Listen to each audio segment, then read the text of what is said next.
Hello mga kasari! Welcome back to my YouTube channel.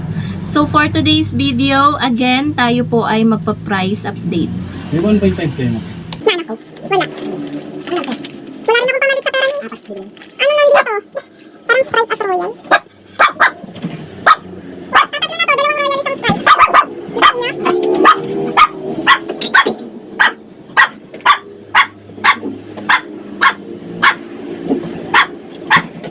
Bukas pa ang dating mga ahente ng soft drink.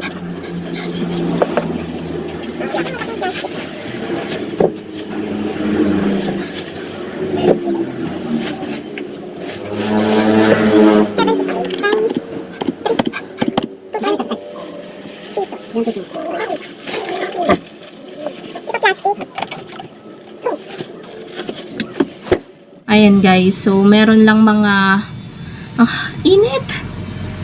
Meron lang nagpa-cash in at bumili ng tatlong 1.5. Sabi ko pa nga, wala akong barya. Akala ko kasi konti lang yung bibilhin. Bali, ang nabili sa akin is 230. Tatlong 1.5 tapos may binili pa. So, buti na lang, tinanong ko si kuya kung pwedeng yung sukle, 770 kasi yung sukle.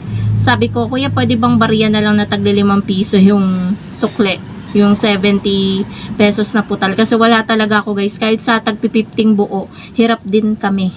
Wala talaga ngayon pamalit. May mga buwan na madami kaming pamalit. May mga buwan talaga na nagkakaubusan ng pamalit. So, kapag nakikita ko na ang hawak nila buong pera, sinasabi ko na agad na wala kaming panukli. Tsaka, umaalis yung customer. Tapos, may nagpa-cash in pa ng 500. Tapos, mga bumili pa ng mga pambatang pagkain. Mga Yakult, tsaka mga biskwit. So, magpa-price update tayo guys. Kasi kanina, may nabasa ako sa comment section ulit. So, mag-price update tayo kasi nung nakaraan, yung presyo sa bigas. Ngayon kasi guys, ang binibili ko na bigas, hindi na imported. Local rice na lang from Nueva Ecija. Ang kuha ni partner is 1,370. Binebenta namin siya ng 65 per kilo. So, ang customer naman wala nang reklamo kasi ang dala nila, nilalabisan na talaga nila kasi ngayon talaga ang bigas ay mahal talaga ngayon ang bigas. Ngayon guys, hindi kami namumuhunan ngayon sa bigas eh. Nung nakaraan, nag-imbak kami ng 7 sako, 5 sako. Talagang napakatumal ng bigas. Ngayon lang may nagbibili. Pero yung 25 kilos, napakatagal pa bago maubos sa amin. Kasi dito ay may malapit na bigasan. Pero hindi kami dyan bumili guys dahil napakamahal nung bigas. Ang tinitinda ko kasi na nakaraan, Datu Maharlika. So, local rice din ata yun. 1.3 plus yung kuha ko doon sa kaso may minimum order doon. Kaya hindi ka pwedeng umorder ng 1 or 2 hanggang 3 sako, hindi pwede. Kailangan mga 5 sako or 7 sako, 8 sako, ganyan. Eh dito nagtanong kami nung same na bigas, ang mahal 1,525 yata nung tumaya kami kasi ang tabihan loto, lagi kami nataya ng loto. Tinanong ko, sabi ko, nagulat ako guys sa presyo ng di bali pumatak na nasa 60 plus yung puhunan na sa 1 kilo. Sabi ko ay hindi pwede, kailangan kaya nung namili si partner ng siomai nung isang araw, sabi ko bumili din siya kahit 1 sako. Ayun, ang bili niya ay yung hindi pa kilalang bigas, yung tatak ng bigas. So, 1,370 ang kuha niya. Sabi ko, 130 pesos na lang pala yung tubo sa 1 sako kasi 60 yung bentahan namin. So, sabi ni partner, gawin ko daw 65. So, ginawa ko naman 65 kahit papano. Mabawi-bawi naman yung mga pinanggagas namin, yung effort niya sa pamimili, 'di ba? So, ayun. Tapos, guys, may nagtatanong din, magkano daw kahit na vlog ko na, hindi siguro siya nanonood lagi ng vlog ko. Kahit medyo latest yung vlog ko.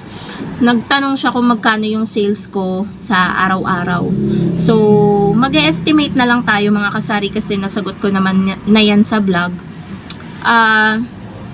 Kung iba-iba kasi ang araw kaya hindi ko masagot ako ng So, may mga times na pangkalahatan na to nakaka 4,000 plus, ganyan. 5,000. So, Kumbaga kung 4,000 sa isang araw, nasa 15% yung patong namin. So, times 0.15. So, meron kaming 600 pesos na tubo. Pero hindi ibig sabihin na 600 pesos ang tubo ay pwede na namin kuhanin lahat yun. Kasi 'di ba guys, bukod-bukod naman yung benta namin. So yung 600 na yun sa pangkalahatan na pinagsama-sama na yung tubo sa mga bukod-bukod. Tapos for example, naka 5,000 kami sa isang araw times 0.15, meron kaming 750. Pero kung 10% lang naman ang patong sa 5,000 times 0.10,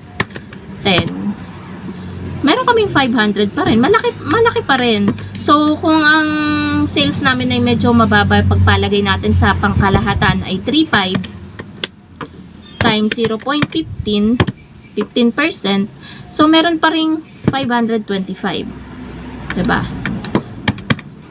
Parang ang laki nun Times 0. Ano. Oo nga, 525 ang kinalabasan. Pero kung sa 3.5, tapos patong lang ay 10%, merong 350 pa rin. Okay pa rin, 'di ba? Lalo na kung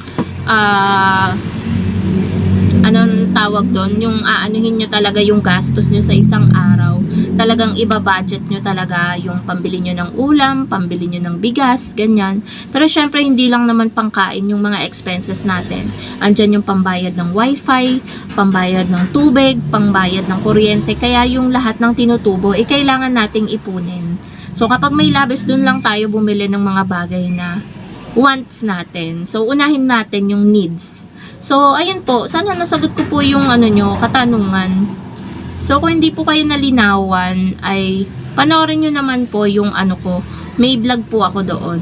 Yung sa sales po sa araw-araw. Pati na rin po yung kita. Na vlog ko din po yun. So, hindi naman po siya sobrang old na vlog. Medyo naman, parang 1 week ago ko lang na vlog yun eh. So, yan. May nagtatanong naman kung magkano daw ang bentahan ko ng gin bilog kasi 'di ba nagtaas na ng 4 at ng emperador. Sa emperador litro, hindi ko alam guys yung pinaka new price niya ngayon kasi yung stock ko dito ng emperador, ang bili ko pa dyan ay parang nasa 165, 170, ganyan. So ang bentahan namin is 190. No nakaraan nga, binenta ko lang siya ng 185. So, alam ko, nagtaas din ng MP. Pero pagtingin ko kanina guys, sa grocery, sa app, pagkita ko, 187.75 na pala yung puhunan niya. So, iniisip ko, pagpalagay natin na nasa 188 na. So, kung magpapatong ka ng 15% plus, dapat 216 yung presyo mo or 215. Kasi sa 188, kung sa 15%, dapat ang patong mo 28.2. 'Di ba? So, ang mahal talaga ngayon ng alak. Sa emperador yun, 188 na ang puhunan ngayon. Pero dahil guys, old stock to, bentahan pa rin namin is 185 or 190 na parang puhunan na lang ngayon. Sa Dali kasi ako bumibili niyan guys. Alam nyo naman sa Dali, talagang late silang magtaas. So, sa gin bilog, tsaka sa 4 ang puhunan na is 138. So, ang bentahan ko po dito sa tindahan, dati 140. Naging 150, plus 10 ako ng plus 10. So, ngayon is 160. Tapos naman sa gin bilog, 68 ang puhunan, 80 ang bentahan namin dito. So, 80 na guys ang bentahan ko. So, ang mga customer dito, parang hindi na nagre-reklamo. Sanay na sila. Kasi alam naman nila na taon-taon talaga tumataas ang lahat ng mga bilihin. Hindi nga taon-taon, mayat-maya pa nga di ba?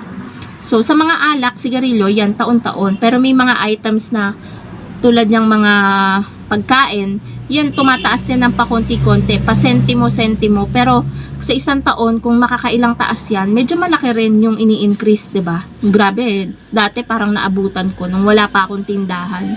Ang bentahan lang ng gin bilog, natatanda ko nasa 35 lang. Pero ngayon sa tindahan 80 pesos na, 78 sa iba. Kasi kung hindi ka magpa-price increase, ano pat nagtindahan ka, 'di ba? So kapag nagtaas, magtataas din ang tindahan, no choice. So ang mga customer naman, basta bisyo, talagang walang reklamo yan. Pero pagdating sa bigas, sa pagkain, dun sila nagre-reklamo sa pricing. So, ayun po. Sana nasagot ko mga kasari ang inyong katanungan about sa kung magkano ang bigas ngayon. Hindi ko alam po anong tatakto ng bigas Parang Brilliant, Maharlika, ganyan. From Nueva Ecija. Hindi ko na tinitingnan guys. Basta may paninda tayong bigas kahit isang sako.